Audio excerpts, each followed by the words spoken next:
ಹೆಚ್ಐ ನ್ಯೂಸ್ಗೆ ಸ್ವಾಗತ. ನಾನು ಪ್ರಿಯಾ. ಈಗ ಹೆಡ್ಲೈನ್ಸ್. ಮಾರ್ಚ್ 7ರಂದು ಜಿಲ್ಲಾ ಮಟ್ಟದ ಯುವ ಉದ್ಯೋಗ ಮೇಳ, ಪ್ರಚಾರ ವಾಹನಕ್ಕೆ ಡಿಸಿ ಕೆಎಸ್ ಲತಾ ಕುಮಾರಿ ಚಾಲನೆ. ಜಿಲ್ಲೆಯ ಯುವ ಜನತೆಗೆ 10,000ಕ್ಕೂ ಹೆಚ್ಚಿನ ಉದ್ಯೋಗಾವಕಾಶಗಳು. ಪದೇ ಪದೇ ನಾಯಿ, ಕೋಳಿ, ಹಸು, ಕರುಗಳನ್ನ ಬೇಟೆಯಾಡುತ್ತಿದ್ದ ಚಿರತೆ ಹಾವಳಿಯಿಂದ ಬೇಸತ್ತ ಆನಂದ್ರಿಂದ ಅರಣ್ಯ ಇಲಾಖೆಗೆ ಮನವಿ. ಬೋನಿಗೆ ಸಿಲುಕಿ ಸೆರೆಯಾದ ಚಿರತೆ, ನಿಟ್ಟುಸಿರು ಬಿಟ್ಟ ಗ್ರಾಮಸ್ಥರು. ಬಿಜಿಎಸ್ ಕಾಲೇಜಿನಲ್ಲಿ ಗುರುವಂದನೆ ಹಾಗೂ ದ್ವಿತೀಯ ಪಿಯುಸಿ ವಿದ್ಯಾರ್ಥಿಗಳಿಗೆ ಬೀಳ್ಕೊಡುಗೆ ಸಮಾರಂಭ. ಮಕ್ಕಳಿಗೆ ಉತ್ತಮ ಬೋಧನೆ, ಸಂಸ್ಕಾರ ನೀಡೋದೇ ಮಠದ ಆಶಯ. ಶ್ರೀ ಶ್ರೀ ಶಂಭುನಾಥ ಸ್ವಾಮೀಜಿ ಹೇಳಿಕೆ. ಯುವಕರಿಗೆ ಹೆಚ್ಚಿನ ಉದ್ಯೋಗಾವಕಾಶಗಳನ್ನು ಕಲ್ಪಿಸುವ ಉದ್ದೇಶದಿಂದ ಮಾರ್ಚ್ 7, 2026ರಂದು ಹಾಸನ ನಗರದಲ್ಲಿ ಜಿಲ್ಲಾ ಮಟ್ಟದ ಯುವ ಉದ್ಯೋಗ ಮೇಳ ಆಯೋಜಿಸಲಾಗುತ್ತಿದೆ. ಈ ಮೇಳದ ಪ್ರಚಾರಾರ್ಥವಾಗಿ ಗುರುವಾರ ನಗರದ ಸಾಲಗಾಮೆ ರಸ್ತೆ ಬಳಿ ಇರುವ ಆಕಾಶವಾಣಿ ಕೇಂದ್ರದ ಬಳಿ ಜಿಲ್ಲಾಧಿಕಾರಿ ಕೆಎಸ್ ಲತಾ ಕುಮಾರಿ ಅವರು ಪ್ರಚಾರ ವಾಹನಕ್ಕೆ ಚಾಲನೆ ನೀಡಿದರು.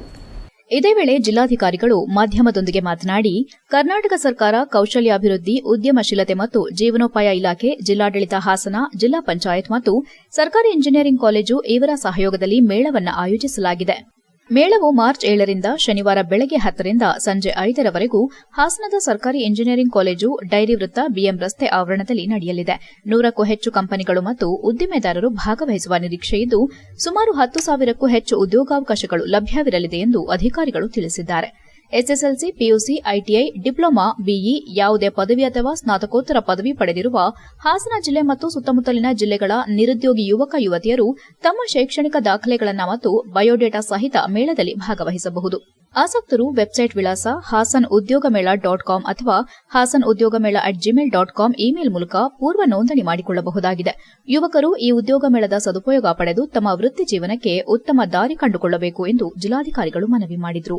ಇದೇ ವೇಳೆ ಜಿಲ್ಲಾ ಉದ್ಯೋಗಾಧಿಕಾರಿ ವಿಜಯಲಕ್ಷ್ಮಿ ಮತ್ತು ಇತರರು ಉಪಸ್ಥಿತರಿದ್ದರು. H I N news, Hassan. ಲಕ್ಷಾಂತರ ಜನರ ಆರಾಧ್ಯ ದೇವರಾದ ಶ್ರೀ ಸಕಲೇಶ್ವರ ಸ್ವಾಮಿಯವರ ದಿವ್ಯ ರಥೋತ್ಸವ ಸಕಲೇಶ್ವರ ರಾಜಬೀದಿಯಲ್ಲಿ ವಿಜೃಂಭಣೆಯಿಂದ ಮತ್ತು ಅದ್ದೂರಿಯಾಗಿ ನೆರವೇರಿತು. ಜನರ ಆರಾಧ್ಯ ದೇವರಾದ ಶ್ರೀ ಸಕಲೇಶ್ವರ ಸ್ವಾಮಿಯವರ ದಿವ್ಯ ರಥೋತ್ಸವ ಸಕಲೇಶ್ವರ ರಾಜಬೀದಿಯಲ್ಲಿ ವಿಜೃಂಭಣೆಯಿಂದ ಮತ್ತು ಅದ್ದೂರಿಯಾಗಿ ನೆರವೇರಿತು. ಜನರ ಆರಾಧ್ಯ ದೇವರಾದ ಶ್ರೀ ಸಕಲೇಶ್ವರ ಸ್ವಾಮಿಯವರ ದಿವ್ಯ ರಥೋತ್ಸವ ಸಕಲೇಶ್ವರ ರಾಜಬೀದಿಯಲ್ಲಿ ವಿಜೃಂಭಣೆಯಿಂದ ಮತ್ತು ಅದ್ದೂರಿಯಾಗಿ ನೆರವೇರಿತು. ಜನರ ಆರಾಧ್ಯ ದೇವರಾದ ಶ್ರೀ ಸಕಲೇಶ್ವರ ಸ್ವಾಮಿಯವರ ದಿವ್ಯ ರಥೋತ್ಸವ ಸಕಲೇಶ್ವರ ರಾಜಬೀದಿಯಲ್ಲಿ ವಿಜೃಂಭಣೆಯಿಂದ ಮತ್ತು ಅದ್ದೂರಿಯಾಗಿ ನೆರವೇರಿತು. ಜನರ ಆರಾಧ್ಯ ದೇವರಾದ ಶ್ರೀ ಸಕಲೇಶ್ವರ ಸ್ವಾಮಿಯವರ ದಿವ್ಯ ರಥೋತ್ಸವ ಸಕಲೇಶ್ವರ ರಾಜಬೀದಿಯಲ್ಲಿ ವಿಜೃಂಭಣೆಯಿಂದ ಮತ್ತು ಅದ್ದೂರಿಯಾಗಿ ನೆರವೇರಿತು. ಜನರ ಆರಾಧ್ಯ ದೇವರಾದ ಶ್ರೀ ಸಕಲೇಶ್ವರ ಸ್ವಾಮಿಯವರ ದಿವ್ಯ ರಥೋತ್ಸವ ಸಕಲೇಶ್ವರ ರಾಜಬೀದಿಯಲ್ಲಿ ವಿಜೃಂಭಣೆಯಿಂದ ಮತ್ತು ಅದ್ದೂರಿಯಾಗಿ ನೆರವೇರಿತು. ಚನ್ನರಾಯಪಟ್ಟಣ ತಾಲೂಕಿನ ದಿಂಡಗೂರು ಗ್ರಾಮದ ತೋಟವೊಂದರಲ್ಲಿ ಅಳವಡಿಸಿದ್ದ ಬೋನ್ಗೆ 3 ವರ್ಷದ ಗಂಡು ಚಿರತೆ ಸಿಕ್ಕಿಬಿದ್ದಿದೆ. ಗ್ರಾಮದ ಆನಂದ್ ಅವರ ತೋಟದ ಮನೆಯಲ್ಲಿ ಕೋಳಿ ಸಾಕಾಣಿಕೆ ಮಾಡುತ್ತಿದ್ದು, ಪದೇ ಪದೇ ಬಂದು ಕೋಳಿಗಳ ಮೇಲೆ ದಾಳಿ ಮಾಡುತ್ತಿತ್ತು. ಚಿರತೆ ಹಾವಳಿಯಿಂದ ಬೇಸತ್ತ ಆನಂದ್ ಅರಣ್ಯ ಇಲಾಖೆ ಅಧಿಕಾರಿಗಳಿಗೆ ಮನವಿ ಮಾಡಿ ಚಿರತೆ ಸೆರೆ ಹಿಡಿಯಲು ಕ್ರಮ ಕೈಗೊಳ್ಳುವಂತೆ ದೂರು ನೀಡಿದ್ರು. ಈ ಹಿನ್ನೆಲೆ ಕಳೆದ 3 ದಿನಗಳ ಹಿಂದೆ ಸ್ಥಳಕ್ಕೆ ಭೇಟಿ ನೀಡಿದ ಅರಣ್ಯ ಇಲಾಖೆ ಅಧಿಕಾರಿಗಳು ಸೂಕ್ತ ಸ್ಥಳ ಗುರುತಿಸಿ ಬೋನ್ ಅಳವಡಿಸಿದ್ರು. ಬುಧವಾರ ಮಧ್ಯರಾತ್ರಿ ಸುಮಾರಿನಲ್ಲಿ ಮತ್ತೆ ಕೋಳಿಗಳ ಮೇಲೆ ದಾಳಿ ಮಾಡಲು ಆಗಮಿಸಿದ್ದ ಚಿರತೆಯು ಅಳವಡಿಸಿದ್ದ ಬೋನಿಗೆ ಸಿಲುಕಿಕೊಂಡಿದೆ. ಆನಂದ್ ಅವರ ಮನೆ ಪಕ್ಕದಲ್ಲಿ ನಾಲೆ ಕೂಡ ಹಾದು ಹೋಗಿದೆ. ದಿಂಡಗೂರು ಸುತ್ತಮುತ್ತಲ ಗ್ರಾಮಗಳಲ್ಲಿ ಚಿರತೆ ಹಾವಳಿ ಹೆಚ್ಚಾಗಿದ್ದು, ಇದುವರೆಗೂ ತಾಲೂಕಿನಲ್ಲಿ ಮನುಷ್ಯರ ಮೇಲೆ ಯಾವುದೇ ದಾಳಿ ಆಗದಿದ್ರೂ ಕೂಡ ಪದೇ ಪದೇ ನಾಯಿ, ಕೋಳಿ, ಹಸು, ಕರುಗಳನ್ನು ತಿನ್ನುತ್ತಿರುವುದು ಕಂಡುಬಂದಿದೆ. ಅರಣ್ಯ ಇಲಾಖೆಯವರು ತಿಳಿಸುವಂತೆ ಚಿರತೆ ಮನುಷ್ಯರ ಮೇಲೆ ದಾಳಿ ಮಾಡೋದಿಲ್ಲ, ಅದು ಬೆಕ್ಕಿನ ಜಾತಿಯ ಪ್ರಾಣಿ. ಚಿರತೆಯ ಮಾಹಿತಿ ಕಂಡುಬಂದಲ್ಲಿ ಇಲಾಖೆಗೆ ತಿಳಿಸಿ ಎನ್ನುತ್ತಾರೆ. ಬೋನಿಗೆ ಸಿಲುಕಿದ ಚಿರತೆಯನ್ನ ಬೆಲಸಿಂದ ಸಸ್ಯ ಕ್ಷೇತ್ರಕ್ಕೆ ವಾಹನದ ಮೂಲಕ ಸಾಗಿಸಲಾಗಿದ್ದು, ಆರೋಗ್ಯ ತಪಾಸಣೆ ನಂತರ ದಟ್ಟಾರಣ್ಯಕ್ಕೆ ಬಿಡೋದಾಗಿ ಅರಣ್ಯ ಅಧಿಕಾರಿ ಖಲಂದರ್ ತಿಳಿಸಿದ್ದಾರೆ. HIN news, Channarayapatna. ವಿದ್ಯಾರ್ಥಿಗಳಿಗೆ ಶಿಕ್ಷಣದ ಮೂಲಕ ವ್ಯಕ್ತಿತ್ವ ನಿರ್ಮಾಣ ಮತ್ತು ಉತ್ತಮ ಸಂಸ್ಕಾರ, ನೈತಿಕತೆ ಮತ್ತು ರಾಷ್ಟ್ರಭಕ್ತಿ ಬೆಳೆಸುವ ಕಾರ್ಯ ನೀಡುವುದೇ ಶ್ರೀ ಆದಿಚುಂಚನಗಿರಿ ಮಹಾಸಂಸ್ಥಾನ ಮಠದ ಆಶಯವಾಗಿದೆ ಎಂದು ಆದಿಚುಂಚನಗಿರಿ ಮಹಾಸಂಸ್ಥಾನ ಶಾಖಾ ಮಠದ ಶ್ರೀ ಶಂಭುನಾಥ ಮಹಾಸ್ವಾಮೀಜಿ ತಿಳಿಸಿದರು. ಪಟ್ಟಣದ ಬಿಜಿಎಸ್ ಕಾಲೇಜಿನಲ್ಲಿ ಗುರುವಂದನೆ ಮತ್ತು ದ್ವಿತೀಯ ಪಿಯುಸಿ ವಿದ್ಯಾರ್ಥಿಗಳಿಗೆ ಬೀಳ್ಕೊಡುಗೆ ಸಮಾರಂಭದಲ್ಲಿ ಆಶೀರ್ವಚನ ನೀಡಿ ಮಾತನಾಡಿದ ಅವರು, ವಿದ್ಯಾರ್ಥಿಗಳು ಕೇವಲ ಅಂಕ ಗಳಿಕೆಗಾಗಿ ಓದದೆ ಜೀವನ ಮೌಲ್ಯಗಳನ್ನು ಅಳವಡಿಸಿಕೊಂಡು ಸಮಾಜಮುಖಿ ಚಿಂತನೆಯೊಂದಿಗೆ ಮುಂದುವರಿಯಬೇಕೆಂದು ಸಲಹೆ ನೀಡಿದರು. ಗುರುವಿನ ಆಶೀರ್ವಾದ ಮತ್ತು ಪೋಷಕರ ತ್ಯಾಗವನ್ನ ಎಂದಿಗೂ ಮರೆಯಬಾರದು ಎಂದರು. ಪರಮಪೂಜ್ಯ ಜಗದ್ಗುರು ಡಾ ಬಾಲಗಂಗಾಧರನಾಥ ಮಹಾಸ್ವಾಮೀಜಿ ಅವರ ದೂರದೃಷ್ಟಿಯಿಂದ ಶಿಕ್ಷಣ ಕ್ಷೇತ್ರದಲ್ಲಿ ಕ್ರಾಂತಿಕಾರಕ ಬೆಳವಣಿಗೆ ಸಾಧ್ಯವಾಗಿದೆ. ಪ್ರಸ್ತುತ ಪೀಠಾಧ್ಯಕ್ಷರಾದ ಡಾ ನಿರ್ಮಲಾನಂದನಾಥ ಮಹಾಸ್ವಾಮೀಜಿ ಅವರ ಮಾರ್ಗದರ್ಶನದಲ್ಲಿ ಶಿಕ್ಷಣ ಸಂಸ್ಥೆಗಳು ಇನ್ನಷ್ಟು ಬಲಿಷ್ಠವಾಗುತ್ತಿದೆ. ಬೀಳ್ಕೊಡುಗೆ ಪಡೆಯುತ್ತಿರುವ ದ್ವಿತೀಯ ಪಿಯುಸಿ ವಿದ್ಯಾರ್ಥಿಗಳು ಜೀವನದ ಮುಂದಿನ ಹಂತಕ್ಕೆ ಆತ್ಮವಿಶ್ವಾಸದಿಂದ ಹೆಜ್ಜೆ ಇಡಬೇಕು. ಸ್ಪರ್ಧಾತ್ಮಕ ಯುಗದಲ್ಲಿ ಪರಿಶ್ರಮ, ಶಿಸ್ತು ಮತ್ತು ನಿಷ್ಠೆಯೇ ಯಶಸ್ಸಿನ ಮಂತ್ರ ಎಂದು ಅವರು ಕಿವಿಮಾತು ಹೇಳಿದರು. ವಿದ್ಯಾರ್ಥಿಗಳು ಭವಿಷ್ಯದಲ್ಲಿ ಉನ್ನತ ಹುದ್ದೆಗಳನ್ನು ಅಲಂಕರಿಸಿ ಸಮಾಜಕ್ಕೆ ಮಾದರಿಯಾಗಬೇಕು ಎಂದರು. ನಮ್ಮ ಸಂಸ್ಥೆಯಲ್ಲಿ ಯಾವುದೇ ಜಾತಿ ಮತ ಭೇದವಿಲ್ಲದೆ ಎಲ್ಲರೂ ಸಹ ಒಂದೇ ಎಂಬ ಭಾವನೆಯಿಂದ ವಿದ್ಯಾದಾನವನ್ನ ನೀಡುತ್ತಾ ಬರುತ್ತಿದ್ದು, ವಿದ್ಯಾರ್ಥಿಗಳಲ್ಲಿ ಕೇವಲ ಜ್ಞಾನದ ಬುದ್ಧಿ ಇದ್ದರೆ ಸಾಲದು, ಗುರುಗುಂತಿಯೂ ಇರಬೇಕು. ಜ್ಞಾನದ ಸಂಪತ್ತು ನಿಮ್ಮನ್ನ ಮೇಲುಮಟ್ಟಕ್ಕೇರಿಸಿದ್ರೆ ಗುರುಬತ್ತಿ ನಿಮಗೆ ಸಂಸ್ಕಾರ, ಸಂಸ್ಕೃತಿ ಜೊತೆಗೆ ಮೌಲ್ಯಯುತವಾದ ಬದುಕನ್ನು ರೂಪಿಸುವ ಕೆಲಸ ಮಾಡುತ್ತದೆ ಎಂದು ತಿಳಿಸಿದರು. ನಂತರ ಮಾತನಾಡಿದ ಬಿಜಿಎಸ್ ವಿದ್ಯಾಸಂಸ್ಥೆ ಟ್ರಸ್ಟ್ ಆಡಳಿತಾಧಿಕಾರಿ ಡಾ ಎಬಿ ಶಿವರಾಮು, ಆದಿಚುಂಚನಗಿರಿ ಶಿಕ್ಷಣ ಟ್ರಸ್ಟ್ ನಡೆದು ಬಂದ ಹಾದಿ, ಅದರ ಸಾಧನೆಗಳು ಮತ್ತು ಶೈಕ್ಷಣಿಕ ಬದ್ಧತೆಯ ಕುರಿತು ವಿವರಿಸಿದರು. ಪ್ರಿ ಕೆಜಿ ಹಂತದಿಂದ ಪಿಎಚ್ಡಿ ಮಟ್ಟದವರೆಗೂ ವಿದ್ಯಾರ್ಥಿಗಳಿಗೆ ಮಾರ್ಗದರ್ಶನ ನೀಡುವ ಅವಕಾಶ ತಮಗೆ ದೊರೆತಿರುವುದು ಸಂತಸದ ವಿಚಾರ. ಟ್ರಸ್ಟ್ ಅಡಿಯಲ್ಲಿ ಸುಮಾರು 120 ಪಿಯು ಕಾಲೇಜುಗಳು ಕಾರ್ಯನಿರ್ವಹಿಸುತ್ತಿದ್ದು, ಒಟ್ಟು 28,000ಕ್ಕೂ ಹೆಚ್ಚು ವಿದ್ಯಾರ್ಥಿಗಳು ವ್ಯಾಸಂಗ ಮಾಡುತ್ತಿರುವುದು ಸಂಸ್ಥೆಯ ಬೃಹತ್ ಶೈಕ್ಷಣಿಕ ಜಾಲವನ್ನು ಪ್ರತಿಬಿಂಬಿಸುತ್ತದೆ. ಇತ್ತೀಚಿನ ಜೆಇಇ ಪರೀಕ್ಷೆಯಲ್ಲಿ ಸಂಸ್ಥೆಯ 150ಕ್ಕೂ ಹೆಚ್ಚು ವಿದ್ಯಾರ್ಥಿಗಳು 90% ಅಧಿಕ ಅಂಕಗಳನ್ನು ಗಳಿಸಿರುವುದು ಹೆಮ್ಮೆಯ ಸಾಧನೆ ಎಂದರು. 2013-14ರಲ್ಲಿ ಕೇವಲ 230 ಇದ್ದ ಡಿಸ್ಟಿಂಕ್ಷನ್ ವಿದ್ಯಾರ್ಥಿಗಳ ಸಂಖ್ಯೆ ಸ್ವಾಮೀಜಿ ಅವರ ಪ್ರೇರಣೆಯಿಂದ ನಂತರದ ವರ್ಷಗಳಲ್ಲಿ 500 ಇದ್ದಂತಹ ಸಾಧನೆ 1500ಕ್ಕೆ ಏರಿಕೆಯಾಗಿದೆ ಎಂಬುದನ್ನು ಉಲ್ಲೇಖಿಸಿ ಶೈಕ್ಷಣಿಕ ಪ್ರಗತಿಯನ್ನು ವಿವರಿಸಿದರು.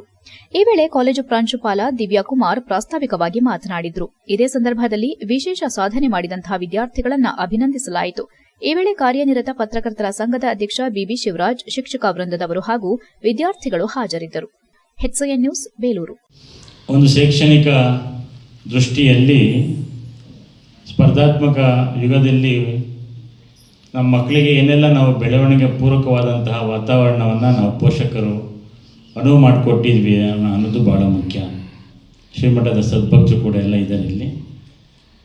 ಬೇಲೂರು ಕಾಲೇಜಿನ ಇತಿಹಾಸವನ್ನು ಮಾತಾಡಿದಂಥ ಎಲ್ಲ ಅನಿಸಿಕೆ ವ್ಯಕ್ತಪಡಿಸಿದಂತಹ ಪ್ರೀತಿಯ ಒಬ್ಬ ವಿದ್ಯಾರ್ಥಿ, ಇಬ್ಬರು ವಿದ್ಯಾರ್ಥಿನಿಯರು ತುಂಬ ಶ್ರದ್ಧೆಯಿಂದ ಒಂದಷ್ಟು ಮಾತುಗಳನ್ನ ಆಡಿದ್ದಾರೆ. ಶಿವರಾಮ್ ಅವರು ಕೂಡ ನಿಮ್ಮೆಲ್ಲರಿಗೂ ಅನೇಕ ನಮ್ಮ ಶ್ರೀಮಠದ ಬಗ್ಗೆ, ಗುರೂಜಿಯವ್ರ ಬಗ್ಗೆ, ಶಿಕ್ಷಣದ ಬಗ್ಗೆ, ಈ ನಾವು ಹೇಗೆಲ್ಲ ಶಿಸ್ತನ್ನು ರೂಢಿಸ್ಕೊಳ್ಬೇಕು, ವಿದ್ಯಾರ್ಥಿ ಜೀವನದಲ್ಲಿ ವ್ಯರ್ಥ ಮಾಡಿದ್ರೆ ಭವಿಷ್ಯ ನಮಗೆ ಸಿಗಲಿಕ್ಕಿಲ್ಲ. ವಿದ್ಯಾರ್ಥಿ ಜೀವನವನ್ನು ಸದುಪಯೋಗ ಮಾಡಿಕೊಂಡು ಮುಂದಿನ ಶೈಕ್ಷಣಿಕ ವರ್ಷದಲ್ಲಿ ಆ ಶೈಕ್ಷಣಿಕ ಆರಂಭದಲ್ಲಿ ನಾವೇನೆಲ್ಲ ಪಡ್ಕೊಳ್ಬೇಕು, ಹೇಗೆಲ್ಲ ನಾವು ಜ್ಞಾನವನ್ನು ಪಡ್ಕೊಳ್ಬೇಕು, ಆ ಜ್ಞಾನದಿಂದ. HCN ನ್ಯೂಸ್ನಲ್ಲಿ ಈಗ ಒಂದು ಪುಟ್ಟ ಬ್ರೇಕ್.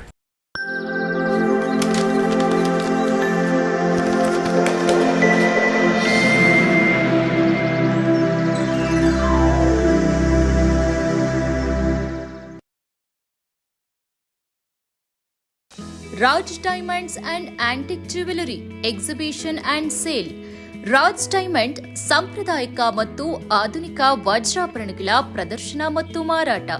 ಫೆಬ್ರವರಿ 20, 21, 22, 2026 ಬೆಳಗ್ಗೆ 10:30ರಿಂದ ರಾತ್ರಿ 8ರವರೆಗೆ. ಸ್ಥಳ ಅಶೋಕ್ ಹೋಟೆಲ್, PM ರಸ್ತೆ, ಹಾಸನ.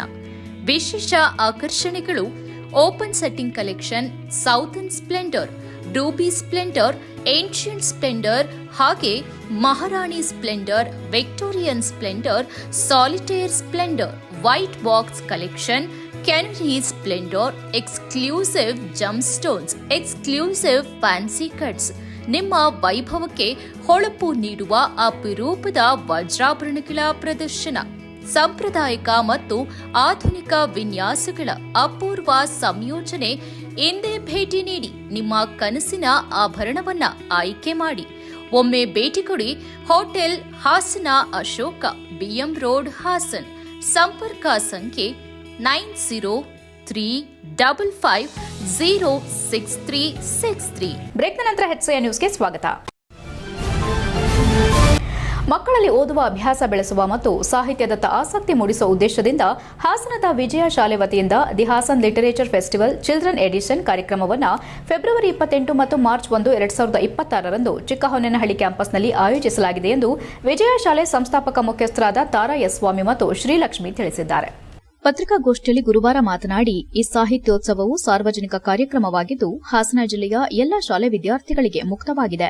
ಬಾಲ್ಯದಿಂದಲೇ ಓದುವ ಸಂಸ್ಕೃತಿಯನ್ನು ಬೆಳೆಸುವುದು, ಸಾಹಿತ್ಯವನ್ನ ಅರ್ಥಪೂರ್ಣವಾಗಿ ಮತ್ತು ಆಸಕ್ತಿದಾಯಕವಾಗಿ ಮಕ್ಕಳಿಗೆ ಪರಿಚಯಿಸುವುದು ಮತ್ತು ಸಮುದಾಯದಲ್ಲಿ ಪುಸ್ತಕ ಓದುವ ಮಹತ್ವದ ಬಗ್ಗೆ ಜಾಗೃತಿ ಮೂಡಿಸುವುದು ಇದರ ಪ್ರಮುಖ ಉದ್ದೇಶವಾಗಿದೆ ಎಂದರು. ಖ್ಯಾತ ಲೇಖಕ ಗಿರೀಶ್ ರಾವ್ ಹತ್ವಾರ್ ಹಾಗೂ ಕರ್ನಾಟಕ ಕಾರ್ಯನಿರತ ಪತ್ರಕರ್ತರ ಸಂಘದ ಉಪಾಧ್ಯಕ್ಷ ಎಚ್.ಬಿ. ಮದನಗೌಡ ಕಾರ್ಯಕ್ರಮ ಉದ್ಘಾಟಿಸಲಿದ್ದಾರೆ. ಸಾಹಿತ್ಯೋತ್ಸವದಲ್ಲಿ ಮಕ್ಕಳ ಲೇಖಕರೊಂದಿಗೆ ಸಂವಾದ, ಕತೆ ಹೇಳುವ ಕಾರ್ಯಕ್ರಮಗಳು, ಸೃಜನಾತ್ಮಕ ಬರವಣಿಗೆ ಕಾರ್ಯಾಗಾರಗಳು ಹಾಗೂ ವಿದ್ಯಾರ್ಥಿಗಳಿಗೆ ವಿನ್ಯಾಸಗೊಳಿಸಿದ ವೈವಿಧ್ಯಮಯ ಚಟುವಟಿಕೆಗಳು ನಡೆಯಲಿವೆ. ಭಾಗವಹಿಸಲು ಇಚ್ಛಿಸುವ ವಿದ್ಯಾರ್ಥಿಗಳು ಆನ್ಲೈನ್ ಮೂಲಕ ನೋಂದಾಯಿಸಿಕೊಳ್ಳಬಹುದಾಗಿದ್ದು, ಮೊದಲು ನೋಂದಾಯಿಸಿಕೊಂಡವರಿಗೆ ಮೊದಲ ಆದ್ಯತೆ ನೀಡಲಾಗುತ್ತದೆ. ಪ್ರಮುಖ ಆಕರ್ಷಣೆಯಾಗಿ ಸ್ವಪ್ನ ಬುಕ್ ಹೌಸ್ ವತಿಯಿಂದ 1,000ಕ್ಕೂ ಹೆಚ್ಚು ಪುಸ್ತಕಗಳನ್ನು ಒಳಗೊಂಡ ಭವ್ಯ ಪುಸ್ತಕ ಮೇಳವನ್ನು ಏರ್ಪಡಿಸಲಾಗಿದೆ.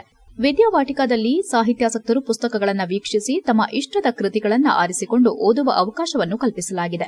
ವಿದ್ಯಾರ್ಥಿಗಳಿಂದಲೇ ನಾಟಕ ಮತ್ತು ಕಥನ ಪ್ರದರ್ಶನಗಳು ವಿಶೇಷ ಆಕರ್ಷಣೆಯಾಗಲಿವೆ. ವಿಲಿಯಂ ಶೇಕ್ಸ್ಪಿಯರ್ ಹಾಗೂ ತೆನಾಲಿ ರಾಮಕೃಷ್ಣ ಸೇರಿದಂತೆ ಅನೇಕ ಸಾಹಿತ್ಯ ಕೃತಿಗಳನ್ನು ವಿದ್ಯಾರ್ಥಿಗಳು ರಂಗಮಂಚಕ್ಕೆ ತರಲಿದ್ದಾರೆ. ಈ ವರ್ಷದ ವಿಶೇಷ ಆಕರ್ಷಣೆಯಾಗಿ ಬಂಡಾಯ ವಾಲ್ ರೂಪಿಸಲಾಗಿದೆ. ನಮ್ಮ ನಗರದ ಹೆಮ್ಮೆ ಬೂಕರ್ ಪ್ರಶಸ್ತಿ ವಿಜೇತೆ ಭಾನು ಮುಷ್ತಾಕ್ ಅವರ ಹಾರ್ಟ್ ಲ್ಯಾಂಪ್ ಕೃತಿಯಿಂದ ಪ್ರೇರಿತವಾಗಿ ಈ ವೇದಿಕೆಯನ್ನು ಸೃಷ್ಟಿಸಲಾಗಿದೆ ಎಂದರು. ಹಾರ್ಟ್ ಲ್ಯಾಂಪ್ ಕೃತಿ ಪ್ರತಿರೋಧ, ಅಸ್ತಿತ್ವದ ಗುರುತು, ಅಸಮಾನತೆ ಮತ್ತು ಅಂಚಿಗೆ ತಳ್ಳಲ್ಪಟ್ಟವರ ಬದುಕಿನ ಪ್ರಶ್ನೆಗಳನ್ನು ನಮ್ಮ ಮುಂದೆ ತರುತ್ತದೆ. ಈ ಪ್ರೇರಣೆಯಿಂದ ಹುಟ್ಟಿದ ಬಂಡಾಯ ವಾಲ್ ವಿದ್ಯಾರ್ಥಿಗಳ ಆಲೋಚನೆಗಳು, ಪ್ರಶ್ನೆಗಳು, ಅಸಮ್ಮತಿ ಮತ್ತು ಕನಸುಗಳನ್ನು ಮುಕ್ತವಾಗಿ ವ್ಯಕ್ತಪಡಿಸಲು ವೇದಿಕೆಯಾಗಲಿದೆ. ಬಂಡಾಯವು ಧ್ವಂಸಕ್ಕಾಗಿ ಅಲ್ಲ, ಅದು ಅರಿವಿಗಾಗಿ, ನ್ಯಾಯಕ್ಕಾಗಿ ಮತ್ತು ಉತ್ತಮ ಸಮಾಜಕ್ಕಾಗಿ ಎಂಬ ಸಂದೇಶವನ್ನ ಈ ಚಟುವಟಿಕೆ ಹೊತ್ತೊಯ್ಯಲಿದೆ.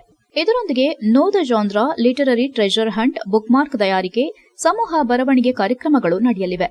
ರೋಟರಿ ಇಂಟರಾಕ್ಟ್ ಕ್ಲಬ್ ಸಹಯೋಗದಲ್ಲಿ ಪುಸ್ತಕದಾನ ಅಭಿಯಾನವನ್ನು ಹಮ್ಮಿಕೊಳ್ಳಲಾಗಿದೆ.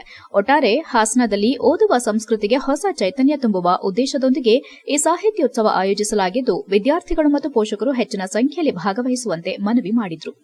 HCN news Hassan. ಶಾಲೆಯ ವತಿಯಿಂದ ಒಂದು ಮಕ್ಕಳಿಗೋಸ್ಕರ ಹಾಸನ ಜಿಲ್ಲೆಯಲ್ಲೇ ಪ್ರಪ್ರಥಮ ಬಾರಿಗೆ the Hassan literature fest children edition ಎನ್ನುವ ಒಂದು ಸಾಹಿತ್ಯೋತ್ಸವವನ್ನು ಏರ್ಪಡಿಸಿದ್ದೇವೆ. ಇದರ ಮುಖ್ಯ ಉದ್ದೇಶ ನಮ್ಮ ಹಾಸನ ಜಿಲ್ಲೆಯಲ್ಲಿ ನಮ್ಮ ಮಕ್ಕಳ ಒಂದು ಸಮುದಾಯದಲ್ಲಿ ಓದುವ ಸಂಸ್ಕೃತಿಯ ಬಗ್ಗೆ ಒಂದು ಹೆಚ್ಚಿನ ಅರಿವನ್ನು ಮಕ್ಕಳಲ್ಲಿ ಮತ್ತು ಮಕ್ಕಳ ತಂದೆ ತಾಯಿಯಲ್ಲಿ ಮೂಡಿಸುವಂಥದ್ದು. ಈ ಒಂದು ಕಾರ್ಯಕ್ರಮದಲ್ಲಿ ಹಾಸನದ ಸಪ್ನಾ ಸ್ಟಾಲ್ನವರು ಒಂದು ಪುಸ್ತಕ ಮೇಳವನ್ನು ಸಹ ಆಯೋಜಿಸಲಿದ್ದಾರೆ. ಹಾಗೆ ನಾವು ಬೆಂಗಳೂರು ಮತ್ತು ಬೇರೆ ಜಿಲ್ಲೆಗಳಲ್ಲಿರುವ ಲೇಖಕರು, ಮಕ್ಕಳ ಪುಸ್ತಕಗಳನ್ನು ಬರೆದಿರುವಂತಹ ಲೇಖಕರನ್ನು ನಾವು ಆಹ್ವಾನಿಸಿದ್ದೇವೆ. ಆ ಮಕ್ಕಳ ಸಾಹಿತ್ಯ, ಮಕ್ಕಳ ಇನ್ಸ್ಪೈರ್ ಆಗಿರುವಂಥದ್ದು. ಸೊ ನಾವು ಶಾಲೆಯಲ್ಲಿ ಮತ್ತು ಬೆಂಗಳೂರಲ್ಲಿ ಕೆಲವು ಶಾಲೆಗಳಲ್ಲಿ ಬುಕರ್ ಪ್ರೈಸ್ ಅವಾರ್ಡ್ ಬಂದಾಗ ರೀಡಿಂಗ್ ಕ್ಲಬ್ಬಲ್ಲಿ ಕರೆದಾಗ ಈ ಬುಕ್ಸ್ ಬಗ್ಗೆ ಮಾತಾಡ್ತಾ ಇದ್ವಿ, ಸಂಭಾಷಣೆ ಮಾಡ್ತಾ ಇದ್ವಿ. ಆಗ ಈ ಜನ್ರೇಷನ್ ಮಕ್ಕಳಿಗೆ ಆ ರಿಯಾಲಿಟೀಸ್ ಅಥವಾ ಸ್ಟೋರೀಸ್ ಏನಿತ್ತು ಆ ಬುಕ್ಕಲ್ಲಿ ಅದು ಅವ್ರಿಗೆ they were not able to understand, ಅವ್ರಿಗೆ ರೀಚ್ ಆಗ್ತಾ ಇರಲಿಲ್ಲ. ಸೊ ಒಂದು ಚಾಲೆಂಜ್ ನಮಗೆ ಎಜುಕೇಟರ್ಸ್ ಆಗಿ ನಮ್ಗೆ ಏನಿತ್ತು ಅಂದರೆ ಈ ಥರ ಒಂದು ಒಳ್ಳೆ ಲಿಟ್ರರಿ ವರ್ಕ್, ಬಂಡಾಯ ಸಾಹಿತ್ಯದ ಮೂಮೆಂಟಿಂದ ಬಂದಿರುವಂಥ ಲಿಟ್ರರಿ ವರ್ಕ್ನ, ಅದು ಬುಕರ್ ಪ್ರೈಸ್ ವಿನ್ನಿಂಗ್ ಬುಕ್ಕನ್ನು ಹೇಗೆ ಮಕ್ಕಳಿಗೆ ರೀಚ್ ಮಾಡಿಸ್ಬೋದು ಮತ್ತು ಮಕ್ಕಳಿಗೆ ಹೇಗೆ ರಿಲೆವೆಂಟ್ ಮಾಡಿಸ್ಬೋದು ಅಂದಾಗ ಅದರಲ್ಲಿರೋ themes, especially the theme of questioning, critical thinking, ಅದನ್ನು ಹಿಡ್ಕೊಂಡು ನಾವು ಬಂಡಾಯ ವಾಲ್ ಅಂತ ಒಂದು ಇನ್ಸ್ಟಾಲೇಷನ್ ಮಾಡ್ತಾ ಇದ್ದೀವಿ.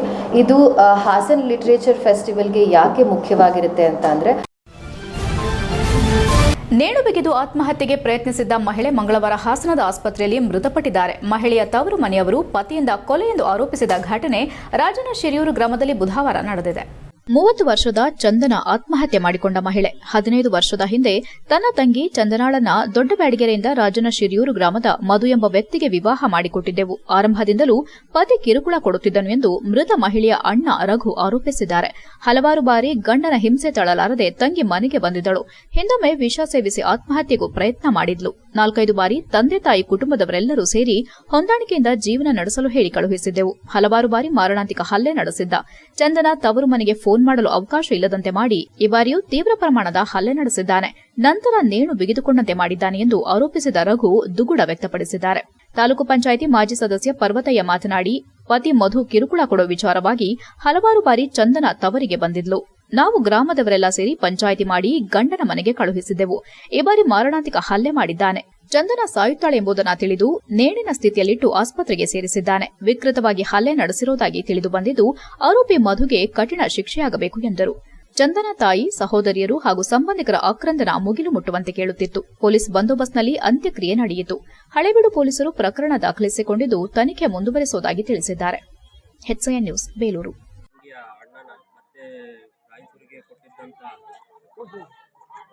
ರಾಜೇಶ್ವರಿಗೆ ಕೊಟ್ಟಿರುವಂಥ ನನ್ನ ತಂಗಿನ ಇವತ್ತು ಬರ್ಬರ ಹತ್ಯೆನೇ ಇವತ್ತಿಂದಲ್ಲ, ಇಡೀ 15 ವರ್ಷದಿಂದನೂ ಚಿತ್ರಹಿಂಸೆ ಅಂದರೆ ಆ ಥರ ಚಿತ್ರಹಿಂಸೆ ಯಾವ ಹೆಣ್ಣು ಮಕ್ಕಳಿಗೂ ಬರಬಾರ್ದು.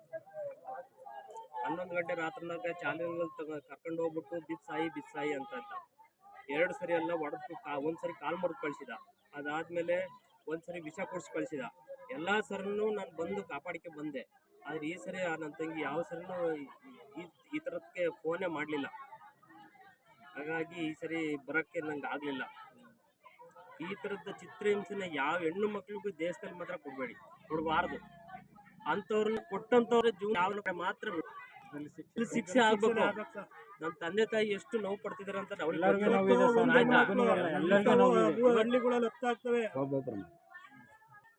ಇದು ಚಿತ್ರಹಿಂಸೆ ಪ್ರತಿ ರಾತ್ರಿ ಚಿತ್ರಹಿಂಸೆ ಕೊಟ್ಟಿ ಈ ತರ ಕೊಂದಿರೋಂಥದ್ದು.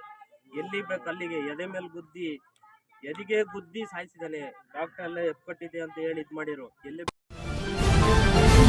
ಯಗಚಿ ಜಲಾಶಯ ಯೋಜನೆ ಕಾಮಗಾರಿಗಾಗಿ ಭೂಮಿ ಸ್ವಾಧೀನಪಡಿಸಿಕೊಂಡು ಅದರ ಪರಿಹಾರವನ್ನು ಅಕ್ರಮವಾಗಿ ಬೇರೆಯವರು ಪಡೆದುಕೊಳ್ಳುತ್ತಿದ್ದು ಕೂಡಲೇ ರದ್ದುಪಡಿಸಿ ಮೂಲ ವಾರಸುದಾರರಿಗೆ ಪ್ರತ್ಯೇಕ ಅವಾರ್ಡ್ ಆದೇಶ ಮಾಡಿ ಪರಿಹಾರ ನೀಡಲು ಆಗ್ರಹಿಸಿ ಭೀಮಾ ಆರ್ಮಿ ಕರ್ನಾಟಕ ಏಕತಾ ಮಿಷನ್ ಸಂಘಟನೆಯಿಂದ ಪ್ರತಿಭಟಿಸಿ ಜಿಲ್ಲಾಡಳಿತಕ್ಕೆ ಮನವಿ ಸಲ್ಲಿಸಲಾಯಿತು.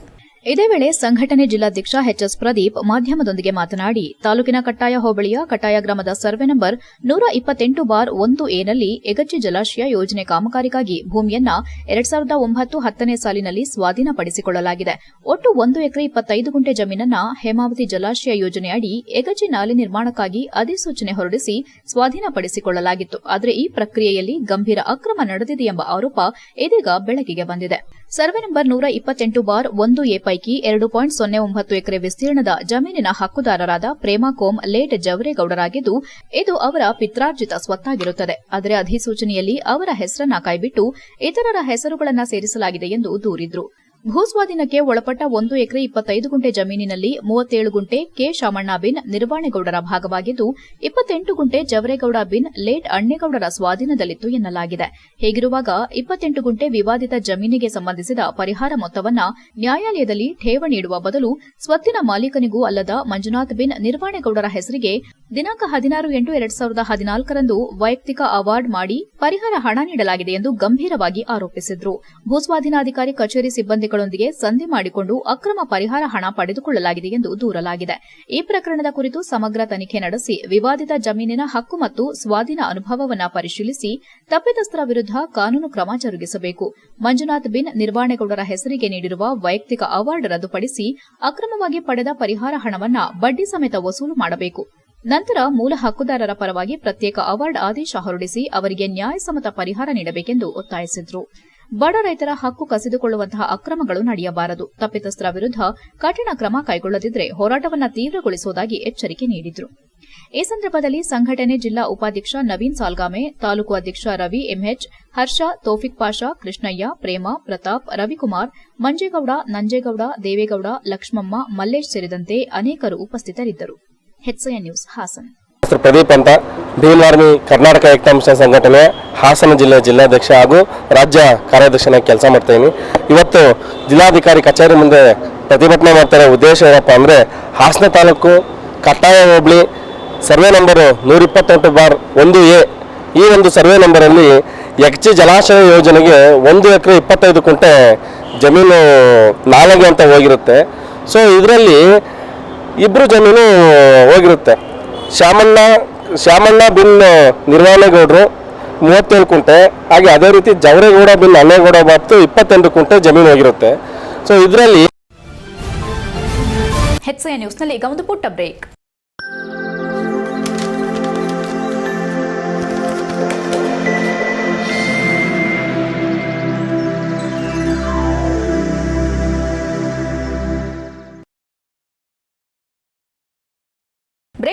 HCI ನ್ಯೂಸ್ಗೆ ಸ್ವಾಗತ.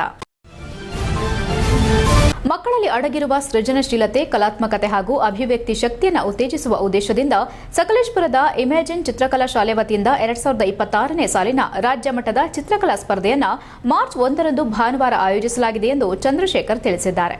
ಪತ್ರಿಕಾಗೋಷ್ಠಿಯಲ್ಲಿ ಗುರುವಾರ ಮಾತನಾಡಿ, ಸಕಲೇಶಪುರ ನಗರದ ಅಂಬೇಡ್ಕರ್ ಸಮುದಾಯ ಭವನದಲ್ಲಿ ಬೆಳಗ್ಗೆ 10 ಗಂಟೆಯಿಂದ ಮಧ್ಯಾಹ್ನ 1 ಗಂಟೆವರೆಗೂ ಸ್ಪರ್ಧೆಗಳು ನಡೆಯಲಿವೆ.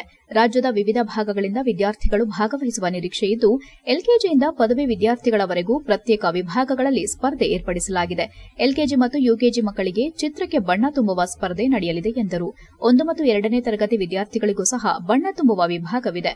3 ಮತ್ತು 4ನೇ ತರಗತಿ ವಿದ್ಯಾರ್ಥಿಗಳಿಗೆ ಐಚ್ಛಿಕ ವಿಷಯದ ಮೇಲೆ ಚಿತ್ರ ಬಿಡಿಸಲು ಅವಕಾಶ ಕಲ್ಪಿಸಲಾಗಿದೆ. 5 ರಿಂದ 7ನೇ ತರಗತಿ ವಿದ್ಯಾರ್ಥಿಗಳಿಗೆ ಸುಂದರ ಪರಿಸರ ವಿಷಯ ನೀಡಲಾಗಿದ್ದು, ಪರಿಸರ ಸಂರಕ್ಷಣೆ ಮತ್ತು ಪ್ರಕೃತಿ ಪ್ರೇಮದ ಸಂದೇಶವನ್ನ ಕಲೆಯ ಮೂಲಕ ಅಭಿವ್ಯಕ್ತಪಡಿಸುವ ಅವಕಾಶ ಸಿಗಲಿದೆ. 8 ರಿಂದ 10ನೇ ತರಗತಿ ವಿದ್ಯಾರ್ಥಿಗಳಿಗೆ ಹಳ್ಳಿಯ ಸೊಬಗು ಎಂಬ ವಿಷಯ ನಿಗದಿಪಡಿಸಲಾಗಿದ್ದು, ಗ್ರಾಮೀಣ ಜೀವನದ ವೈಶಿಷ್ಟ್ಯತೆ ಮತ್ತು ಸಾಂಸ್ಕೃತಿಕ ಮೌಲ್ಯಗಳನ್ನು ಚಿತ್ರಿಸುವುದಕ್ಕೆ ಪ್ರೋತ್ಸಾಹ ನೀಡಲಾಗಿದೆ. ಪಿಯುಸಿ ಹಾಗೂ ಡಿಗ್ರಿ ವಿದ್ಯಾರ್ಥಿಗಳಿಗೆ ಐತಿಹಾಸಿಕ ಪ್ರೇಕ್ಷಣೀಯ ಸ್ಥಳ ಎಂಬ ವಿಷಯ ನೀಡಲಾಗಿದ್ದು, ಇತಿಹಾಸ ಮತ್ತು ಪರಂಪರೆಯನ್ನ ಚಿತ್ರಕಲೆಯ ಮೂಲಕ ಪ್ರತಿಬಿಂಬಿಸುವ ಅವಕಾಶ ಕಲ್ಪಿಸಲಾಗಿದೆ. ಜೊತೆಗೆ ಮಧುಬನಿ ಚಿತ್ರಕಲೆಯ ವಿಶೇಷ ವಿಭಾಗವು ಸ್ಪರ್ಧೆಯಲ್ಲಿ ಒಳಗೊಂಡಿದೆ. ಸ್ಪರ್ಧೆಯಲ್ಲಿ ಭಾಗವಹಿಸುವ ಎಲ್ಲ ವಿದ್ಯಾರ್ಥಿಗಳಿಗೆ ಪ್ರಮಾಣ ಪತ್ರ ಮತ್ತು ನೆನಪಿನ ಕಾಣಿಕೆ ನೀಡಲಾಗುತ್ತದೆ. ಪ್ರಥಮ, ದ್ವಿತೀಯ ಮತ್ತು ತೃತೀಯ ಸ್ಥಾನ ಪಡೆದ ವಿದ್ಯಾರ್ಥಿಗಳಿಗೆ ಆಕರ್ಷಕ ಬಹುಮಾನದೊಂದಿಗೆ ಗೌರವಿಸಲಾಗುತ್ತದೆ. ತೀರ್ಪುಗಾರರಾಗಿ ಖ್ಯಾತ ಕಲಾವಿದರು ಆಗಮಿಸಲಿದ್ದು, ಅವರ ತೀರ್ಮಾನವೇ ಅಂತಿಮವಾಗಿರುತ್ತದೆ ಎಂದು ಆಯೋಜಕರು ತಿಳಿಸಿದ್ದಾರೆ. ಸ್ಪರ್ಧಾರ್ಥಿಗಳಿಗೆ ಹಾಳೆಯನ್ನ ಆಯೋಜಕರು ಒದಗಿಸಲಿದ್ದಾರೆ. ಉಳಿದ ಎಲ್ಲಾ ಚಿತ್ರಕಲೆ ಸಾಮಗ್ರಿಗಳನ್ನು ವಿದ್ಯಾರ್ಥಿಗಳು ತಮ್ಮೊಂದಿಗೆ ತರಬೇಕಾಗುತ್ತದೆ. 1 ರಿಂದ 7ನೇ ತರಗತಿ ವಿದ್ಯಾರ್ಥಿಗಳು ಯಾವುದೇ ಬಣ್ಣವನ್ನು ಬಳಸಬಹುದು. 8ನೇ ತರಗತಿಯಿಂದ ಪದವಿ ವಿದ್ಯಾರ್ಥಿವರೆಗೂ ಜಲವರ್ಣ, acrylic, poster colour, oil pastel ಸೇರಿದಂತೆ ವಿವಿಧ ಮಾಧ್ಯಮಗಳನ್ನು ಬಳಸಲು ಅವಕಾಶವಿದೆ. ಸ್ಪರ್ಧೆಯಲ್ಲಿ ಭಾಗವಹಿಸುವ ಮಕ್ಕಳ ಜವಾಬ್ದಾರಿ ಪೋಷಕರು ಅಥವಾ ಶಾಲಾ ಶಿಕ್ಷಕರದ್ದಾಗಿರುತ್ತದೆ. ನೋಂದಣಿ ಶುಲ್ಕ ₹350 ಆಗಿದ್ದು, ಹೆಸರು ನೋಂದಾಯಿಸಿಕೊಳ್ಳಬೇಕು. ಹೆಚ್ಚಿನ ಮಾಹಿತಿಗಾಗಿ ಮೊಬೈಲ್ ಸಂಖ್ಯೆ 9632382519ಗೆ ಸಂಪರ್ಕಿಸಬಹುದು ಎಂದರು. ಇದೇ ಸಂದರ್ಭದಲ್ಲಿ ಇಮ್ಯಾಜಿನ್ ಸ್ಕೂಲ್ ಆಫ್ ಆರ್ಟ್ ಸಕಲೇಶಪುರದಲ್ಲಿ ಎಲ್ಕೆಜಿಯಿಂದ ಪದವಿ ಹಾಗೂ ಆಸಕ್ತರಿಗಾಗಿ ಪ್ರತಿ ಶನಿವಾರ ಮತ್ತು ಭಾನುವಾರ ಚಿತ್ರಕಲಾ ತರಬೇತಿ ತರಗತಿಗಳು ನಡೆಯುತ್ತವೆ. Pencil sketch, shading, crayons art, charcoal, Indian ink, water colour, oil painting, pot painting, Madhubani painting, thermocol art, embossing art, nib art ಸೇರಿದಂತೆ ಹಲವು ಕಲಾ ಶೈಲಿಗಳಲ್ಲಿ ತರಬೇತಿ ನೀಡಲಾಗುತ್ತಿದೆ. ಸ್ಪರ್ಧೆಯ ಮೂಲಕ ಗ್ರಾಮೀಣ ಮತ್ತು ನಗರ ಭಾಗದ ವಿದ್ಯಾರ್ಥಿಗಳ ಕಲಾ ಪ್ರತಿಭೆಯನ್ನು ಹೊರತಂದು ರಾಜ್ಯ ಮಟ್ಟದಲ್ಲಿ ಗುರುತಿಸಲು ವೇದಿಕೆ ಕಲ್ಪಿಸುವ ಉದ್ದೇಶ ಹೊಂದಿರುವುದಾಗಿ ಆಯೋಜಕರು ತಿಳಿಸಿದ್ದಾರೆ. ಕಲೆಯ ಮೇಲಿನ ಆಸಕ್ತಿ ಹೊಂದಿರುವ ವಿದ್ಯಾರ್ಥಿಗಳು ಈ ಅವಕಾಶವನ್ನು ಸದುಪಯೋಗ ಪಡೆದುಕೊಳ್ಳುವಂತೆ ಮನವಿ ಮಾಡಿದರು. ಪತ್ರಿಕಾಗೋಷ್ಠಿಯಲ್ಲಿ ಲೋಕೇಶ್, ಸೌಮ್ಯ, ಚಂದ್ರಶೇಖರ್, ಮಂಜುನಾಥ್ ಇತರರು ಹಾಜರಿದ್ದರು. HCI news Hassan.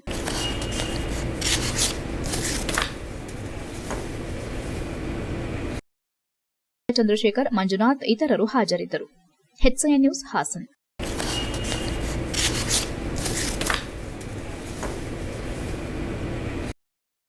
ಚಂದ್ರಶೇಖರ್, ಮಂಜುನಾಥ್ ಇತರರು ಹಾಜರಿದ್ದರು.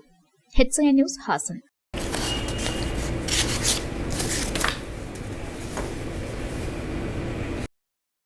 ಚಂದ್ರಶೇಖರ್, ಮಂಜುನಾಥ್ ಇತರರು ಹಾಜರಿದ್ದರು. HCI news Hassan.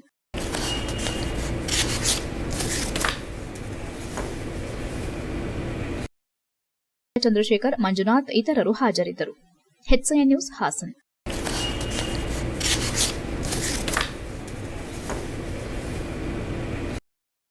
ಚಂದ್ರಶೇಖರ್, ಮಂಜುನಾಥ್ ಇತರರು ಹಾಜರಿದ್ದರು. HCI news Haasan.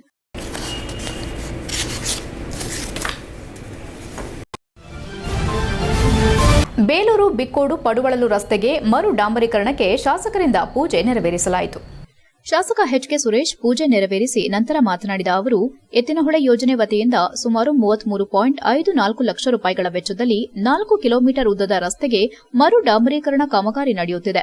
ಕಾಮಗಾರಿಯು ಗುಣಮಟ್ಟದಲ್ಲಿರಬೇಕು. ಈ ಭಾಗವು ಬೇಲೂರು ಗಡಿಯ ಕೊನೆಯ ಸರಹದ್ದು ಆಗಿರುವುದರಿಂದ ಬೇಲೂರು ತಾಲೂಕು ಉತ್ತಮ ರಸ್ತೆಗಳನ್ನು ಹೊಂದಿರಬೇಕೆಂದು ಸಂಬಂಧಪಟ್ಟ ಸಚಿವರಲ್ಲಿ ಅನುದಾನ ತಂದಿದ್ದು, ಅಲ್ಲದೆ ಎತ್ತಿನಹೊಳೆ ಯೋಜನೆಯಿಂದ ಹಣ ಬಿಡುಗಡೆಯಾಗಿದ್ದು, ಈ ರಸ್ತೆಯು ಕೃಷ್ಣಾಪುರ ದೊಡ್ಡಿಹಳ್ಳಿವರೆಗೂ ರಸ್ತೆಯಲ್ಲಿ ಡಾಂಬರ್ ಇಲ್ಲದೆ ಇರುವುದನ್ನು ಗಮನಿಸಿ, ಅಲ್ಲದೆ ಈ ಊರು ಸಕಲೇಶಪುರ ತಾಲೂಕಿನ ಆಲೂರಿಗೆ ಸೇರುತ್ತದೆ. ಅಲ್ಲಿಯವರೆಗೂ ರಸ್ತೆಗಳು ಚೆನ್ನಾಗಿದ್ರೆ ಸಾರ್ವಜನಿಕರು, ಶಾಲಾ ಮಕ್ಕಳು, ರೈತರು ಸರಾಗವಾಗಿ ಓಡಾಡಬಹುದು. ಬೇಲೂರು ತಾಲೂಕಿನ ಸಮಗ್ರ ಅಭಿವೃದ್ಧಿಯೇ ನನ್ನ ಧ್ಯೇಯ ಎಂದರು. ಈ ವೇಳೆ ಪಿಎಲ್ಡಿ ಬ್ಯಾಂಕ್ ಅಧ್ಯಕ್ಷ ಸೋಮಶೇಖರ್, ಧರ್ಮಣ್ಣ, ತೀರ್ಥಮಲ್ಲಯ್ಯ, ಶಶಿಧರ್, ಜಗದೀಶ್, ಶಿವಕುಮಾರ್, ಹರೀಶ್ ಇತರರು ಹಾಜರಿದ್ದರು. HCI news Belur. ನಮಗೆ ಭಕ್ತಿ ಎಲ್ಲಿರುತ್ತೆ ಅಂತ ಅಂದ್ರೆ ಯಾರು ಸಜ್ಜನರ ಸಹವಾಸ ಹೆಜ್ಜೆಯನ್ನು ಸವಿದಂಗೆ. ಸಜ್ಜನರು ಜಾಸ್ತಿ ಮಾತಾಡೋಕ್ಕೂ ಅಲ್ಲ, ಸುಮ್ಕಿರ್ತಾರೆ. ಅವರ ಸಹವಾಸವನ್ನ ಮಾಡಿದ್ರೆ ಹೆಜ್ಜೆನಕ್ಕಿಂತ ಸಿಹಿ ಯಾವುದೂ ಇರೋದಿಲ್ಲ. ಹಾಗಾಗಿ ಒಂದ್ಸಲ ನನಗೆ ಹೇಳಿದ್ದು ಅಷ್ಟೇ, ಚುನಾವಣೆ ಪೂರ್ವದಲ್ಲಿ, ಇವತ್ತು ಎತ್ತಿನೊಳೆನಲ್ಲಿ 1,20,00,000 ಅನುದಾನವನ್ನ ಈ ಗ್ರಾಮಕ್ಕೆ ಹಣವನ್ನ ತಂದಿರತಕ್ಕಂಥದ್ದು. ಕಾಂಕ್ರೀಟ್ ರಸ್ತೆನೇ ಮಾಡಬೇಕು ಅಂತ ಬೇಡಿಕೆಯನ್ನ ಇಟ್ಟರು. ಡಾಂಬರ್ ಆದ್ರೆ ಕಿತ್ತೋಗುತ್ತೆ, ಮಳೆಗಾಲ ಜಾಸ್ತಿ ಆಗುತ್ತೆ ಇದು ಅಂತ. ಇವತ್ತು ಇಲ್ಲಿಂದ ಹಿಡಿದು ಊರಿನವರೆಗೂ ಸಹ ಮಾಡ್ತಕ್ಕಂಥದ್ದು ಇದೊಂದಿಷ್ಟು. ಹಾಸನದ ಓಲಾ ಎಲೆಕ್ಟ್ರಿಕ್ ದ್ವಿಚಕ್ರ ವಾಹನ ಮಾರಾಟ ಕಂಪನಿಯಿಂದ ವಾಹನಗಳನ್ನು ಖರೀದಿಸಿದ ಗ್ರಾಹಕರು ಸಮರ್ಪಕವಾಗಿ ಸರ್ವಿಸ್ ಸೌಲಭ್ಯ ಇಲ್ಲದೆ ಪರದಾಡುತ್ತಿರುವುದಾಗಿ ಆರೋಪಿಸಿದ್ದಾರೆ. ವಾಹನ ಖರೀದಿಸುವಾಗ ನೀಡಿದ ಭರವಸೆಗಳಿಗೆ ವಿರುದ್ಧವಾಗಿ ಸರ್ವಿಸ್ ಸೌಲಭ್ಯ ಲಭ್ಯವಾಗುತ್ತಿಲ್ಲ ಮತ್ತು ನಮ್ಮ ದ್ವಿಚಕ್ರ ವಾಹನಗಳು ತೊಂದರೆ ನೀಡುತ್ತಿವೆ ಎಂದು ಅಸಮಾಧಾನ ವ್ಯಕ್ತಪಡಿಸಿದ್ದಾರೆ. ಚಿಕ್ಕಮಗಳೂರಿನ ಶ್ರುತಿ ಎಂಬ ಗ್ರಾಹಕರ ಹೇಳಿಕೆ ಪ್ರಕಾರ ತಿಂಗಳಿಗೆ ಇಎಂಐ ಕಂತುಗಳನ್ನು ಮಾತ್ರ ಸಮಯಕ್ಕೆ ಸರಿಯಾಗಿ ಮಾಡಲಾಗುತ್ತದೆ. ಆದರೆ ವಾಹನದಲ್ಲಿ ತಾಂತ್ರಿಕ ಸಮಸ್ಯೆ ಉಂಟಾದಾಗ ಸರ್ವಿಸ್ ಕೇಂದ್ರಗಳಿಗೆ ತೆಗೆದುಕೊಂಡು ಹೋದರೆ ತಿಂಗಳಾನುಗಟ್ಟಲೆ ವಾಹನವನ್ನ ಅಲ್ಲೇ ನಿಲ್ಲಿಸಿಕೊಳ್ಳಲಾಗುತ್ತಿದೆ ಎಂದು ಆರೋಪಿಸಿದ್ದಾರೆ. ಇದರಿಂದಾಗಿ ದಿನನಿತ್ಯದ ಕೆಲಸಗಳಿಗೆ ವಾಹನವನ್ನ ಅವಲಂಬಿಸಿರುವ ಗ್ರಾಹಕರು ಸಂಕಷ್ಟಕ್ಕೆ ಸಿಲುಕಿದ್ದು, ಕೆಲವು ಗ್ರಾಹಕರು ಗಾಡಿ ತೆಗೆದುಕೊಂಡು ಓಡಾಡಲಾಗದೆ ಸರ್ವಿಸ್ ಕೇಂದ್ರದ ಸುತ್ತಲೇ ಸುತ್ತುವ ಪರಿಸ್ಥಿತಿ ನಿರ್ಮಾಣವಾಗಿದೆ.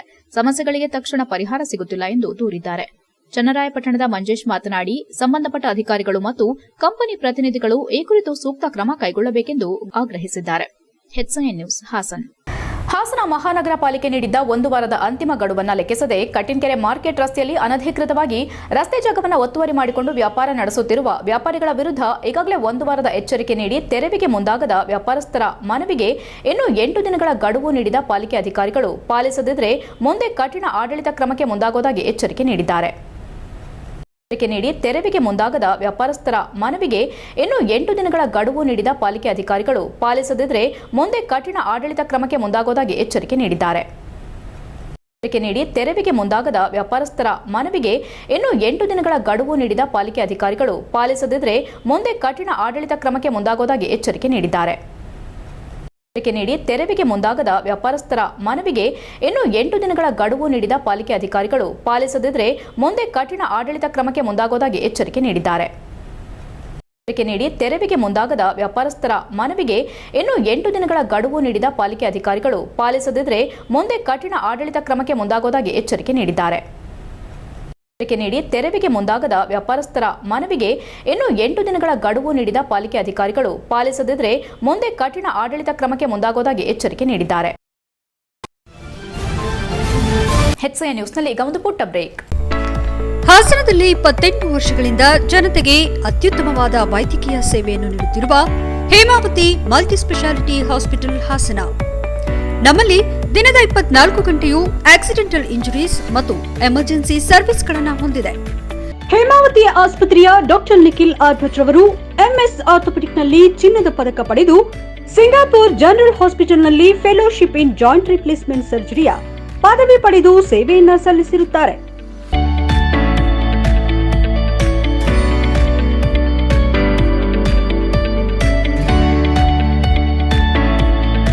ನಮ್ಮಲ್ಲಿ ಆಂಬ್ಯುಲೆನ್ಸ್ ಸೇವೆಯೂ ಲಭ್ಯ. ಇನ್ನೇಕೆ ತಡ? ನೀವು ಯಾವುದೇ ಮೂಳೆ ಸಮಸ್ಯೆ ಹೊಂದಿದರೆ ಇಂದೇ ಭೇಟಿ ನೀಡಿ. ಹೇಮಾವತಿ ಮಲ್ಟಿಸ್ಪೆಷಾಲಿಟಿ ಹಾಸ್ಪಿಟಲ್, ಉತ್ತರ ಬಡಾವಣೆ, ಹಾಸನ. ಬ್ರೇಕ್ನ ನಂತರ ಹೆಚ್ಐಎನ್ ನ್ಯೂಸ್ಗೆ ಸ್ವಾಗತ.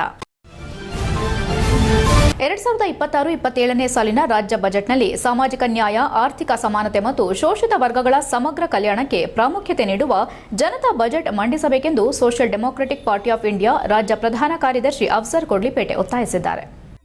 ಪತ್ರಿಕಾಗೋಷ್ಠಿಯಲ್ಲಿ ಗುರುವಾರ ಮಾತನಾಡಿ, ಕಳೆದ ವಿಧಾನಸಭೆ ಚುನಾವಣೆಯಲ್ಲಿ ಕಾಂಗ್ರೆಸ್ ಪಕ್ಷ ತನ್ನ ಪ್ರಣಾಳಿಕೆಯಲ್ಲಿ ಘೋಷಿಸಿದ್ದ 134 ಭರವಸೆಗಳನ್ನು ಇನ್ನೂ ಸಂಪೂರ್ಣವಾಗಿ ಈಡೇರಿಲ್ಲವೆಂದು ಪಕ್ಷದ ನಾಯಕರು ವಿಷಾದ ವ್ಯಕ್ತಪಡಿಸಿದರು. ಈ ಹಿನ್ನೆಲೆ ಪ್ರಸಕ್ತ ಬಜೆಟ್ನಲ್ಲಿ ಎಲ್ಲಾ ಯೋಜನೆಗಳನ್ನು ಘೋಷಿಸಿ ಅವುಗಳನ್ನು ಪರಿಣಾಮಕಾರಿಯಾಗಿ ಅನುಷ್ಠಾನಗೊಳಿಸಬೇಕೆಂದು ಸರ್ಕಾರವನ್ನು ಆಗ್ರಹಿಸಿದರು. ಸಂವಿಧಾನದ ಆಶಯಗಳಾದ ಸಾಮಾಜಿಕ ನ್ಯಾಯ, ಸ್ವಾತಂತ್ರ್ಯ, ಸಮಾನತೆ ಮತ್ತು ಭ್ರಾತೃತ್ವವನ್ನು ಪ್ರತಿಬಿಂಬಿಸುವ ಬಜೆಟ್ ಅಗತ್ಯವಿದೆ.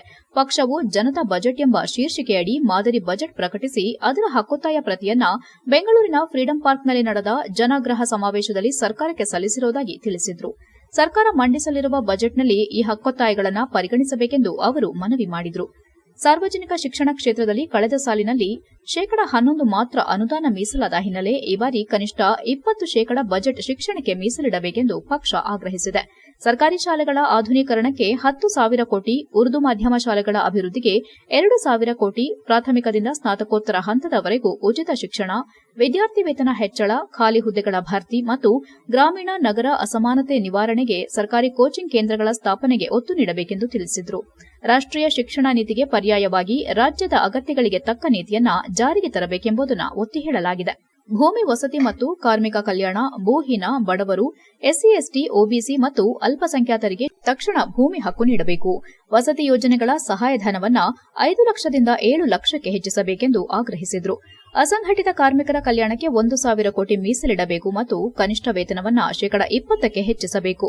ಯುವ ನಿಧಿ ಯೋಜನೆಯನ್ನ ವಿಸ್ತರಿಸಿ ನಿರುದ್ಯೋಗ ಭತ್ಯೆಯನ್ನ 5,000ಕ್ಕೆ ಏರಿಸಬೇಕೆಂದು ಬೇಡಿಕೆ ಇಡಲಾಗಿದೆ. ಕೃಷಿ ಕ್ಷೇತ್ರಕ್ಕೆ 60,000 ಕೋಟಿ ಮೀಸಲಿಟ್ಟು ಸಣ್ಣ ರೈತರಿಗೆ 2 ಲಕ್ಷದವರೆಗೂ ಸಾಲ ಮನ್ನಾ ಘೋಷಣೆ ಮಾಡಬೇಕು. ಕನಿಷ್ಠ ಬೆಂಬಲ ಬೆಲೆ ಜಾರಿಗೆ ತಂದು ನೀರಾವರಿ ಯೋಜನೆಗಳಿಗೆ 1,000 ಕೋಟಿ ಮೀಸಲಿಡಬೇಕು. ಸಾವಯವ ಕೃಷಿಗೆ ಪ್ರೋತ್ಸಾಹ ನೀಡುವ ಜೊತೆಗೆ ಬಗರ್ ಹುಕುಂ ಭೂಮಿಯನ್ನ ತ್ವರಿತ ಸಕ್ರಮೀಕರಣ ಮಾಡಬೇಕೆಂದು ತಿಳಿಸಲಾಗಿದೆ. ಸಾರ್ವಜನಿಕ ಆರೋಗ್ಯ ಕ್ಷೇತ್ರಕ್ಕೆ ಕಳೆದ ಬಜೆಟ್ಗಿಂತ ದುಪ್ಪಟ್ಟು ಅನುದಾನ ನೀಡಬೇಕು. ಪ್ರತಿ ಜಿಲ್ಲೆಗೆ ಸರ್ಕಾರಿ ವೈದ್ಯಕೀಯ ಕಾಲೇಜು ಸ್ಥಾಪನೆ, 108 ಆಂಬ್ಯುಲೆನ್ಸ್ ಸೇವೆಯ ನವೀಕರಣ, ಖಾಸಗಿ ಆಸ್ಪತ್ರೆಗಳ ಬಿಲ್ ನಿಯಂತ್ರಣಕ್ಕೆ ಸೂಕ್ತ ಕಾನೂನು ಜಾರಿಗೊಳಿಸಬೇಕೆಂದು ಒತ್ತಾಯಿಸಲಾಗಿದೆ. ಸಾಮಾಜಿಕ ಭದ್ರತೆ ಮತ್ತು ಉದ್ಯೋಗ, ಸಾಮಾಜಿಕ ಭದ್ರತೆ ಪಿಂಚಣಿಗಳ ಮೊತ್ತವನ್ನು ದುಪ್ಪಟ್ಟು ಮಾಡಬೇಕು. ಕೌಶಲ್ಯ ಅಭಿವೃದ್ಧಿಗೆ 2,000 ಕೋಟಿ ಮೀಸಲಿಡಬೇಕು. ವರ್ಷಕ್ಕೆ 20 ಲಕ್ಷ ಉದ್ಯೋಗ ಸೃಷ್ಟಿ ಮತ್ತು ಸ್ಥಳೀಯರಿಗೆ 80% ಮೀಸಲಾತಿ ಜಾರಿಗೊಳಿಸಬೇಕೆಂದು ಆಗ್ರಹಿಸಿದರು.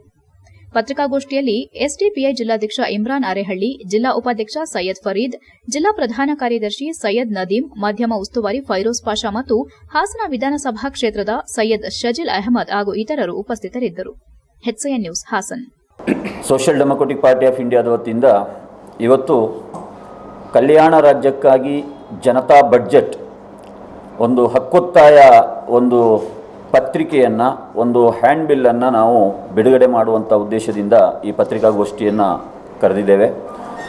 ಈಗಾಗಲೇ ಈ ಒಂದು ಹಕ್ಕೊತ್ತಾಯವನ್ನು ಬೆಂಗಳೂರಿನ ಫ್ರೀಡಂ ಪಾರ್ಕ್ನಲ್ಲಿ ನಾವು ಒಂದು ಇಡೀ ದಿನ ಒಂದು ಬೃಹತ್ ಜನಾಗ್ರಹ ಸಭೆಯನ್ನು ನಡೆಸುವ ಮುಖಾಂತರ ಕರ್ನಾಟಕ ರಾಜ್ಯದ ಮುಖ್ಯಮಂತ್ರಿಗಳಿಗೆ ರಾಜ್ಯದ ಸಾರಿಗೆ ಮತ್ತು ಮುಜರಾಯಿ ಸಚಿವರಾಗಿರುವಂತಹ ರಾಮಲಿಂಗಾರೆಡ್ಡಿಯವರು ನಮ್ಮ ಹೋರಾಟದ ಪೆಂಡಾಲಿಗೆ ಬಂದು ಈ ನಮ್ಮ ಕಲ್ಯಾಣ ರಾಜ್ಯಕ್ಕಾಗಿ ಜನತಾ ಬಡ್ಜೆಟ್ನ ಪ್ರತಿಯನ್ನು ಅವರಿಗೆ ನಾವು ಸಬ್ಮಿಟ್ ಮಾಡಿದ್ದೇವೆ. ಈಗಾಗಲೇ ಮುಖ್ಯಮಂತ್ರಿಯವರಿಗೆ ಅದು ತಲುಪಿದೆ. ಚನ್ನರಾಯಪಟ್ಟಣ ರಾಗಿ ಖರೀದಿ ಕೇಂದ್ರದ ಅಧಿಕಾರಿ ಮೇಲೆ ರೈತರಿಂದ ನೂರಾರು ಆರೋಪ ಕೇಳಿಬಂದಿದೆ. ಪಟ್ಟಣದ ಎಪಿಎಂಸಿ ಆವರಣದಲ್ಲಿ 2025 ಮತ್ತು 26ನೇ ಸಾಲಿನ ಬೆಂಬಲ ಬೆಲೆ ಅಡಿಯಲ್ಲಿ ರಾಗಿ ಖರೀದಿ ಪ್ರಕ್ರಿಯೆ ಪ್ರಾರಂಭವಾಗಿದೆ. ಆದರೆ ಪಟ್ಟಣದ ಕೃಷಿ ಉತ್ಪನ್ನ ಮಾರುಕಟ್ಟೆ ಆವರಣದಲ್ಲಿ ನಡೆಯುತ್ತಿರುವ ರಾಗಿ ಖರೀದಿ ಕೇಂದ್ರದ ರಾಗಿ ಖರೀದಿ ಅಧಿಕಾರಿ ಚಂದ್ರಶೇಖರ್ ಇವರ ಮೇಲೆ ರೈತರು ನೂರಾರು ರೀತಿಯ ಆರೋಪದ ಸುರಿಮಳೆಯನ್ನೇ ಸುರಿಸಿದ್ದಾರೆ. ಪ್ರತಿ ಚೀಲಕ್ಕೆ 51 ಕೆಜಿ 600 ಗ್ರಾಂ ರಾಗಿಯನ್ನ ಖರೀದಿ ಮಾಡುತ್ತಿದ್ದಾರೆ ಹಾಗೂ ರೈತರಿಂದ ಪ್ರತಿ ಚೀಲಕ್ಕೆ ಇಂತಿಷ್ಟು ಹಣವನ್ನ ಪಡೆಯುತ್ತಿದ್ದಾರೆ. ಪ್ರತಿನಿತ್ಯ ಸುಮಾರು 800 ರಿಂದ 1,000 ಚೀಲದಷ್ಟು ಖರೀದಿ ಕೇಂದ್ರಕ್ಕೆ ರಾಗಿ ಆಗಮಿಸುತ್ತಿದೆ. ಆದರೆ ಖರೀದಿ ಅಧಿಕಾರಿ ಕೇವಲ 300 ಚೀಲದಷ್ಟು ರಾಗಿಯನ್ನ ಖರೀದಿ ಮಾಡುತ್ತಿದ್ದಾರೆ. ಅದೇ ತರಹ ನೂರಾರು ರೀತಿಯ ಆರೋಪಗಳನ್ನು ವ್ಯಕ್ತಪಡಿಸಿದ್ದಾರೆ. ಇದೇ ಸಂದರ್ಭದಲ್ಲಿ ಆಹಾರ ನಾಗರಿಕ ಸರಬರಾಜು ಇಲಾಖೆಯ ವ್ಯವಸ್ಥಾಪಕಿ ಸ್ಥಳಕ್ಕಾಗಮಿಸಿ ರೈತರ ಪರಿಸ್ಥಿತಿಯನ್ನ ಬಗೆಹರಿಸಲು ಮುಂದಾಗಿದ್ದಾರೆ. HCN news, Channarayapatna.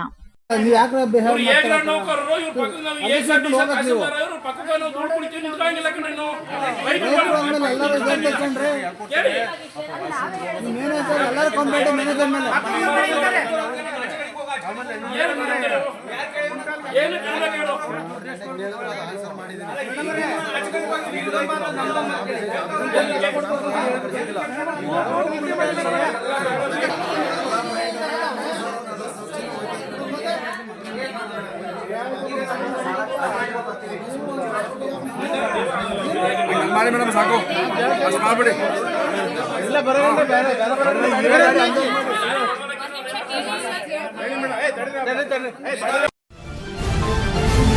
ಕೊನೆಯಲ್ಲಿ ಮತ್ತೊಮ್ಮೆ ಮುಖ್ಯಾಂಶಗಳು. ಮಾರ್ಚ್ 7ರಂದು ಜಿಲ್ಲಾ ಮಟ್ಟದ ಯುವ ಉದ್ಯೋಗ ಮೇಳ, ಪ್ರಚಾರ ವಾಹನಕ್ಕೆ ಡಿಸಿ ಕೆಎಸ್ ಲತಾ ಕುಮಾರಿ ಚಾಲನೆ. ಜಿಲ್ಲೆಯ ಯುವ ಜನತೆಗೆ 10,000ಕ್ಕೂ ಹೆಚ್ಚಿನ ಉದ್ಯೋಗಾವಕಾಶಗಳು.